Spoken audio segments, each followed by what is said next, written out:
Irmãos, a paz do Senhor Jesus. Promessas são a base da vida de um servo de Deus, de uma serva de Deus. Ou nós vivemos de promessa, ou vivemos uma vida de lamentações e de murmurações. Então é melhor viver de promessa. Os grandes servos do passado viveram de promessas e tiveram as suas vidas baseadas em cima delas. Um exemplo é Abraão. O Senhor vira para ele lá no início da jornada dele e diz: olha, se apresenta a ele, aparece a ele e diz: sai da tua parentela, da casa de teus pais, e eu te levarei a um lugar onde eu te mostrarei. Deus não tinha nem mostrado o lugar, ele não sabia qual era o lugar, ele mal conhecia Deus, mas Deus se revela a ele como um Deus verdadeiro. Ele faz promessas, diz que a sua parentela, que a sua descendência seria grandiosa. Ele promete muitas coisas. E Abraão crê, e ele vai nessa jornada rumo ao desconhecido. A palavra fala que Abraão é o pai da fé. Também, né? Tamanha promessa que lhe foi feita e tamanha fé que ele teve nessa promessa, ele tem de fato que ser o pai da fé. Não só por ter sido um dos primeiros a ter aceitado o chamado de Deus ali, o propósito divino, mas por ter crido da forma que ele criou. Mas se Abraão é o pai da fé, eu posso dizer para os irmãos que Sara é a mãe da fé. Porque eu vou contar uma coisa, hein? Uma coisa é você ter a tua fé alicerçada naquilo que você ouviu, Deus falando contigo, sonhos, visões, vozes. Outra coisa é você acreditar no teu marido. E ela acreditou no marido. Abraão acreditou no Senhor. Sara, a princípio, acreditou no marido. Foi o que o marido disse que tinha escutado. Se fosse uma mulher insubmissa, ela bateria o pé e diria: quê? Sai da tua parentela? Não, eu tenho tudo aqui. Não, Abraão, que isso, Abraão? Dá ouvidos aos teus parentes, aqui tá todo mundo falando com a mesma boca. Tu vai fazer o que da tua vida, rapaz? Tu é rico aqui, tu tem tudo. Ia bater o pé e falar: eu não vou. E ela não iria. E o que seria de Abraão sem esposa? Difícil, hein? Deus, ele sabia disso.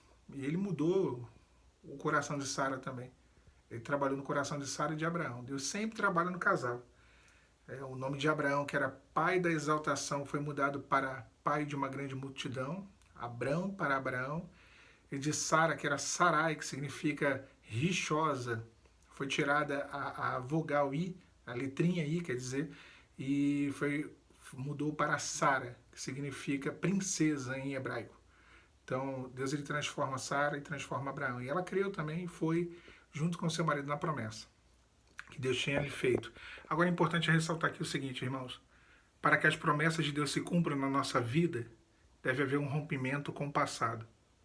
Sai da tua parentela, da terra de teus pais, da casa de teus pais e vai para um lugar onde eu te mostrarei.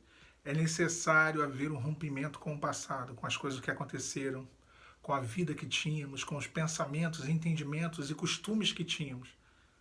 Abraão teve que viver isso. Essa foi a primeira exigência divina. Sai da tua parentela. É uma experiência sua com Deus. Deserto é uma experiência nossa. Promessa é uma experiência nossa. Propósitos são experiências que Deus nos leva a viver na presença dele. Não espere que alguém entenda, ninguém entende. Não espere que alguém te acompanhe, a não ser aqueles que Deus separou para esse momento. Como no caso de Abraão foi a sua esposa Sara. Ela viveu cada um desses processos, cada um desses momentos com o seu marido. Ela entendeu a promessa de Deus, ela teve a sua vida também transformada para que ela pudesse experimentar essa mesma promessa. E ela foi com Abraão, e seguiu com ele. Só que chega no capítulo 15, Deus ele anima Abraão e lhe promete um filho. O tempo já tinha passado. Quando o tempo passa, a nossa fé esmorece. Nós começamos a querer agir na razão, a colocar as nossas mãos, a tentar resolver da nossa forma. A gente vê o tempo passando, as coisas não acontecendo, as promessas não se cumprindo naquilo que é o nosso tempo humano, no nosso tempo lógico, no nosso cronos, nosso tempo cronológico, por isso a palavra cronos, e o tempo de Deus, o kairos, é totalmente diferente, e a gente começa a surtar, né? Seria a palavra correta.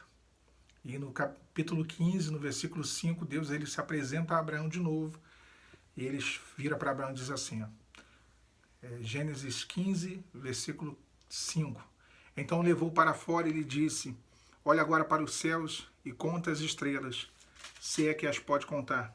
E disse-lhe, assim será a sua semente. No versículo 6, só o início. E creu ele no Senhor. Ele creu no Senhor. E o final diz, isso lhe foi imputado por justiça. Ele acreditou que Deus que fez a promessa, o Deus que fez a promessa é fiel para cumpri-la. Agora Deus tirou de novo Abraão de um lugar para que ali reafirmasse as promessas. Lá no início, ele deu uma ordem para que Abraão rompesse com o seu passado, com a sua parentela, com a casa de seu pai. Já aqui no capítulo 15, quando ele reafirma as promessas que tinha feito a Abraão, a palavra fala que ele manda Abraão sair da sua tenda. A tenda de Abraão. A tenda é a caixinha, né? Tenda é limitação. Você olha para um lado, olha para o outro, você tem uma visão limitada. Tenda é a nossa limitação humana. Quando Deus fala, sai da tua tenda, sai, vai para fora, conta as estrelas, se é que as pode contar. É claro que ele não pode contar. Ninguém consegue contar a estrela. Impossível contar estrelas. Mas ele podia visualizá-las. Ele podia ver o tamanho da grandeza das promessas de Deus para a vida dele. Embora ele não soubesse a proporção, a real grandeza das promessas, ele conseguiu ter um vislumbre. Meu irmão, minha irmã, é assim que Deus faz conosco. Ele nos tira da posição de limitação.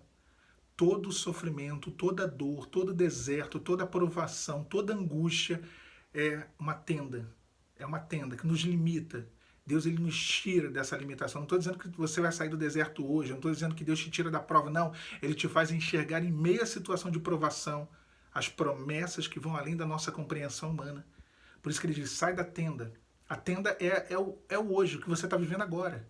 A tenda é a limitação humana. Você olha, você vê o seu cônjuge lá afundado no pecado, as coisas impossíveis de mudar. Isso é a tenda. A tenda é aquilo que os nossos olhos humanos conseguem vislumbrar. Agora, vai para fora. Conta as estrelas, se é que as pode contar. Ele não podia. E Deus ele faz uma promessa. Essa, do tamanho dessa grandiosidade, assim será a tua semente. Abraão creu e isso lhe foi imputado por justiça. Deserto não é lugar para gente bonita, para gente feia, para magro, para gordo, para branco, para negro. Deserto não é lugar para rico, para pobre. Deserto é lugar de quem crê. Deserto só sai do deserto vitorioso quem crê. Não é o que é melhor, o que é menos melhor, o que entrou para a igreja ontem, o que já está na igreja desde pequeno, o que fala em línguas estranhas, o que não fala em línguas estranhas, o que tem visões, o que não tem visões, o que conhece muito a palavra, o que não conhece nada da palavra, não, é o que crê. Aquele que crê, ele alcança a promessa. Essa é o que a realidade que a Bíblia nos dá. Quando Abraão ele sai da sua limitação, ele sai da razão, e as coisas que Deus ele preparou para aqueles que o amam, elas são muito mais do que os olhos podem ver, muito mais do que aquilo que nós podemos imaginar. A palavra diz assim, se pedimos alguma coisa segundo a sua vontade, ele nos ouve. E quando ele nos ouve, ele nos concede muito mais do que pedimos ou pensamos. É assim que Deus faz. Talvez você peça apenas a volta do seu cônjuge. Eu peço só a volta da minha esposa. A restauração de uma família. Mas Deus ele tem muito mais. Mas ele quer te tirar da caixinha. A tenda é a caixinha. É o local de limitação. Eu não sei qual é a sua tenda hoje. Se é uma depressão, se são as circunstâncias, se são as informações, se é o teu medo. Eu não sei qual é a sua tenda. Sai da tua tenda. Vai para fora. Conta as estrelas, se é que as pode contar. Deus tem promessa para a sua vida, para a minha vida. Não encare o deserto como apenas um local onde o juízo de Deus é exercido, ou um castigo divino sem propósito. É um castigo de um Deus que parece, por castigar sem propósito, parece ser sádico, ou seja, gosta de ver o sofrimento do homem. Não, deserto não é isso. Deus não se alegra na nossa dor, com a nossa dor. Deus não se alegra em ver o seu servo, a sua serva triste.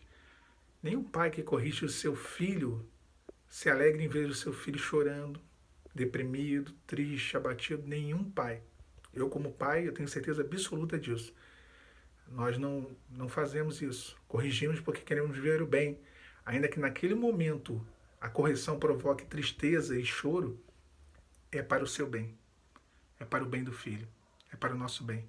Então Abraão viveu um momento, uma longa jornada.